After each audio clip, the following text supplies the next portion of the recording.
Thank you, Mrs Hobhouse. It's a great pleasure to be here under your chairmanship this afternoon. Thank you for this opportunity to raise the issue of inland flooding and how we help the Minister to help tackle this tsunami of inland flooding that is sweeping so much of this country, not just my beautiful constituency of Mid-Norfolk, but many other areas. And I think the presence of so many colleagues from all parties, all counties, or certainly many counties, speaks volumes about the scale of the problem. And Ms Hobbs, I want to start in the December of 2020, when I really fully woke up to the scale of what was coming. It was a lovely Christmas in Mid-Norfolk, and as with many colleagues in our part of the world, the phone started ringing. And I spent, along with many people, that week of Christmas bailing out constituents, clearing out sewage, helping to get Anglia Water to come and pump out houses. And it didn't just happen in one village, it happened in about 7 or 8 across Mid-Norfolk. And at that point I realised the scale of what was coming and why in the constituency letterbox this issue had been becoming increasingly prevalent. And following that, I set up the Mid-Norfolk Flood Partnership with the 14 villages that had been worst affected. And as a result of that, we set out 15 very practical things that we in Norfolk could do. And we set up with the County Council the Norfolk Flood Alliance. And then this year we held the first Norfolk Flood Summit. And I wanted to take this opportunity today just to update on some of that work and to flag some of the things that we've identified that we really hope the Minister, and I commend her for the grip that she's shown in gripping this problem in arriving in this office, and I think she's on the cusp of really having a chance to do something quite significant for generations to come. But I wanted to highlight the things that in Mid-Norfolk we are particularly suffering from, say something about what really the problem is in our part of the world, because it's different in different parts of the country, and to set out some suggestions for things that I hope the Minister in the flood review that she's leading will take on board. And to that end, I've arranged a flood summit, an all-party flood summit on June the 2nd with the 4 APPGs. It tells you something, Ms Hobhouse, when there are 4 APPGs set up, standing room only, in order to deal with flooding. And of the 400 new MPs or whatever have arrived in Parliament, I think 100 of them have put flooding very high on their list. So this is a big issue, I think. It's no longer a marginal issue. And I want to say something about the importance of gripping this at scale so that future generations don't have to experience the horrors that our constituents have, i.e. Put wind in the Minister's sails to do something that Whitehall often struggles with. Often, I know as a veteran minister myself, the sticking tape solution is often the easy one the tempting one to reach for. But this, as I think she knows, requires a structural change in the way we think about water across our economy. So Ms Hobhouse, Mid-Norfolk, the clue is in the name, it's not a maritime constituency. And I'm talking today about inland flooding. I appreciate there's a coastal flooding problem. One of the issues in Norfolk, actually, is we've had so much coastal flooding that the focus has been on that, not so much on the inland flooding. My constituency is largely made up of Breckland, the glacial clays and sands. Clue, it shouldn't be flooding. It's dry, very dry. And where you can have water and sand, you have very productive agricultural land. And yes, we have some lower-lying, very beautiful areas, the chalk streams, the Wensum Valley, the Yare, the Tudd, which are areas where you shouldn't be building, not least because they're sites of special scientific interest and hugely strong habitats, are very beautiful, but they're also prone to flooding. So why is Mid-Norfolk flooding, is the question I hear you all asking. Because it shouldn't be flooding. Other areas should be, but not Mid-Norfolk. And there are several answers, but let me just first of all list out the scale of what's happened in the last 5 years. 22 of my villages have had serious flooding, by which I mean sewage washing between houses, and more than 5 houses affected at one time. So there are plenty of houses that live near a ditch or a river and get some flooding. I'm talking about, at scale, serious flooding with chronic consequences for the people affected. I'll give you an example. Attleborough Mill Lane is a culvert, terribly designed in the 70s. No one's taken responsibility for it. It's flooded every year for 10 years. The 4 houses at the entrance to the culvert have flooded every year for 10 years. Last autumn, 100 houses in Mill Lane flooded. Well, that's when people really start to wake up and understand. And this is happening. I'll happily give way. important debate to the House. And as soon as I walked in, a colleague looked at me in astonishment and said, "Is there flooding in West Hampstead?" And I said, actually, there is, and it only takes a heavy rainstorm to have all the homes in my constituency filled with water and sewage. And the reason why I intervened at this point is because we have a middle lane as well in West Hampstead, which has been flooded. It's not quite the same one, but I feel the risk of surface water flooding hasn't been taken seriously. And I find it strange because properties in danger from surface water flooding outnumber those in danger from rivers and seas by 2 to 1. And I'm proud that our friends in City Hall are actually publishing their surface water strategy tomorrow. But I'd like the honourable member to address the fact that developers, I feel, also have a role to play in managing surface water flooding. And I'm sure he's going to address that, but I wanted him to know that there are others in this room who also agree with him about the role of developers. Well, the honourable lady makes a brilliant point, and at the risk of opening the floodgate of interventions too early, I absolutely will come to that point at pace so that members across the House can pile in. I just want to, because the poor... yes, I'll give way to my great and honourable friend. Can I commend the honourable gentleman for bringing this forward? He's absolutely right. One of the problems, if I can put forward the reasoning behind what the honourable gentleman is referring to, it's not just in Mid-Norfolk, it's right across this great whole United Kingdom of Great Britain and Northern Ireland. It's the old system of building houses. The storm drain and the sewage went into the one system. That's the way they did it 40, 50 years ago. And the houses that we grew up round about, that creates a problem. Every time you get heavy rain, and rain doesn't come lightly anymore, it comes in storms like hurricanes, and it brings a deluge of water. But the system isn't able to cope with that. So does the honourable gentleman and his solutions in moving forward? It's not just about new developments, it's about the old developments and the old houses and the way that it was okay years ago, but it's not okay today. Friend, I'm tempted to say my great honourable friend, we've spoken in this hall together so many times, he's absolutely right. And of course Mid-Norfolk has my constituency now has 130 villages, 3 towns. I lost at the last boundary review Wyndham. Why? Because the rest of my patch has had 10,000 new houses built in the last 10 or 15 years. No constituency, I think, I beg, possibly the honourable member of South West, but very few have had as many houses as I have, and that is part of it. But of course what's happening is developers are tending to build on the outskirts of villages and towns. It's the easy place to dump commuter housing and not upgrading the drains. And so little villages that have happily existed and been able to drain themselves for years and cope with some growth are now finding huge problems with the existing drainage infrastructure not being able to cope, which leads to the sewerage. Yes, I have to give way. I thank the honourable gentleman for giving way and congratulate him on securing this debate. On the point of new developments, I wonder whether or not he agrees with the Liberal Democrats that making the water companies statutory consultees in the planning process would mean that developers can't build where the infrastructure isn't able to account for the new houses. Yes, it's a very good point. I do agree. I'm going to go a lot further than that if members will allow me to get to the radical central elements of my bill. But yes, I do agree that that is absolutely something we need to do. So across Mid-Norfolk, the 23 villages, I'm not going to list them all, but it goes from Old Buckenham in the deep south-east through Wretham, Hockham, Rocklands, Thompson, Watton, Tony, Cranbrook, a cluster of villages that are co-adjacent.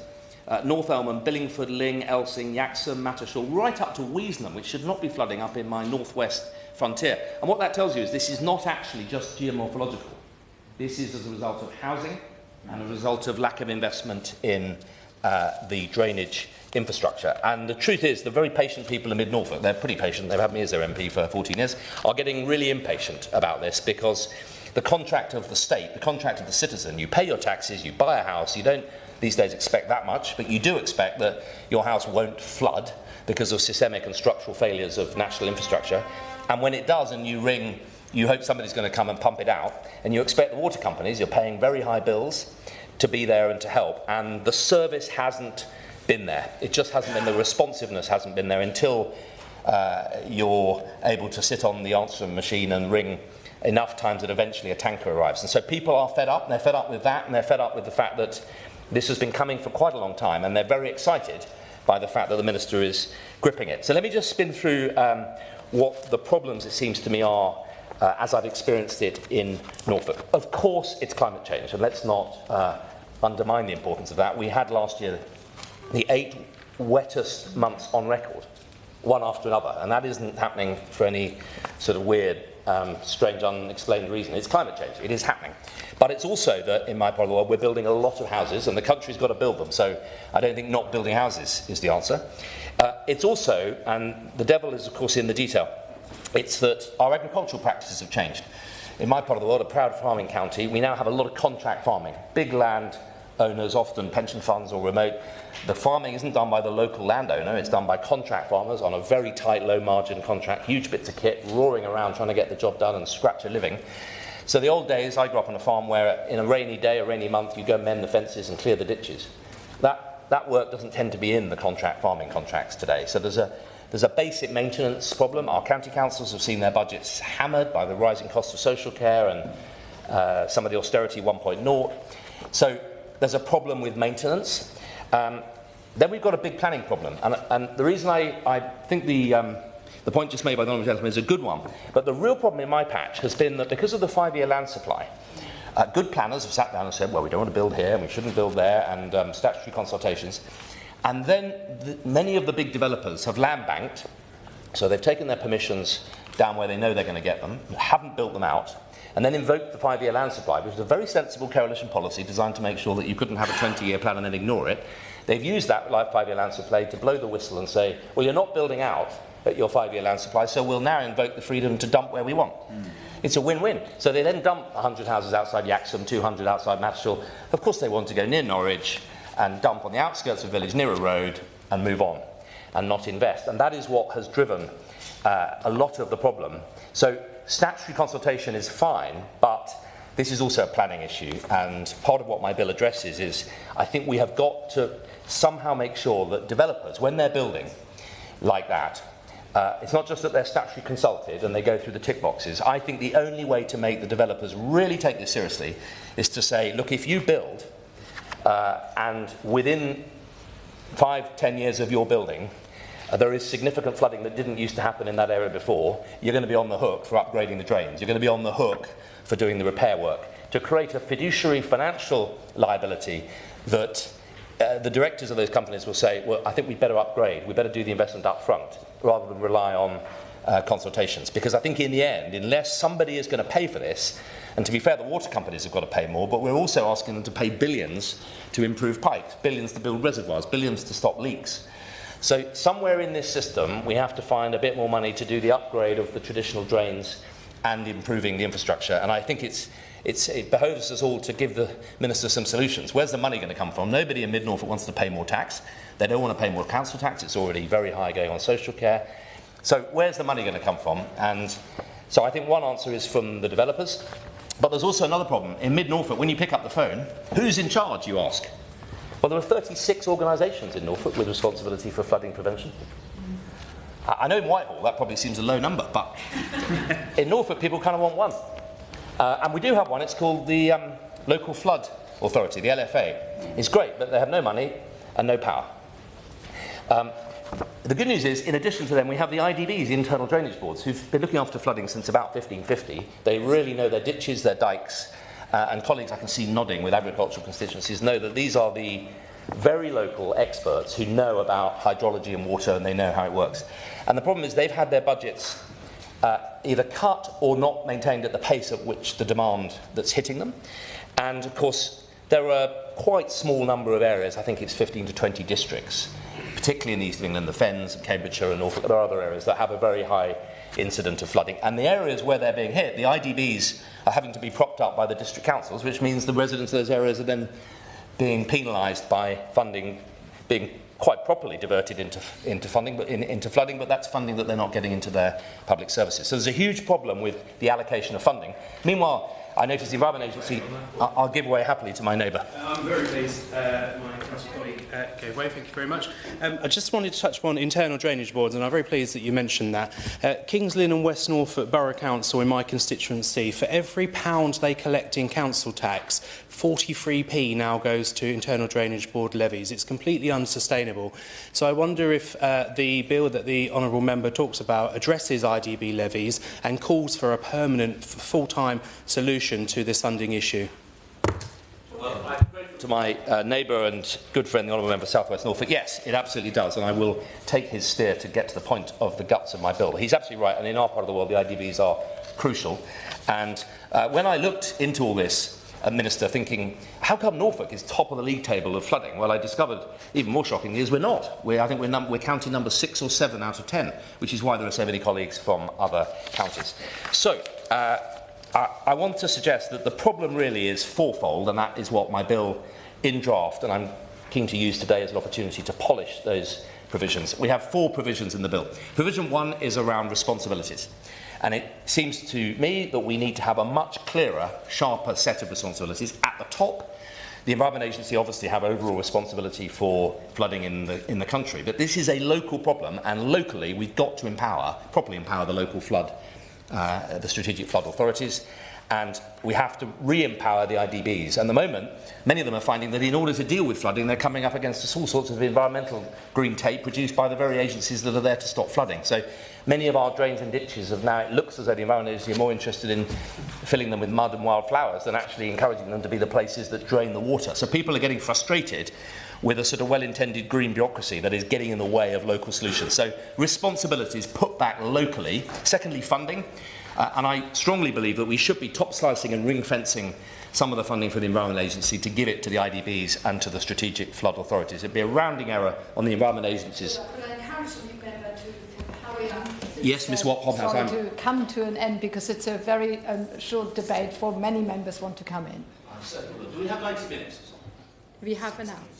60 Oh, I'm so sorry. I thought we had 90. I'm so sorry. Yes, so secondly, funding, and we've got to put the funding in the hands of the people who have the responsibility. Thirdly, planning liabilities, and I want to create liabilities on development companies so that they have an incentive, proper incentive, not just a vague instruction, incentive to upgrade the drainage facilities. I will happily give way. Because actually earlier today I actually met with Thames Water and the SES Water representatives to discuss this actual very issue, and they all actually agreed that as professional consultees, their contributions are absolutely not given the same weight as statutory consultees. And I know my honourable friends already mentioned this, but they definitely will give some thought to actually being consultees as a minimum just for medium to large developments. Does my honourable member agree with this?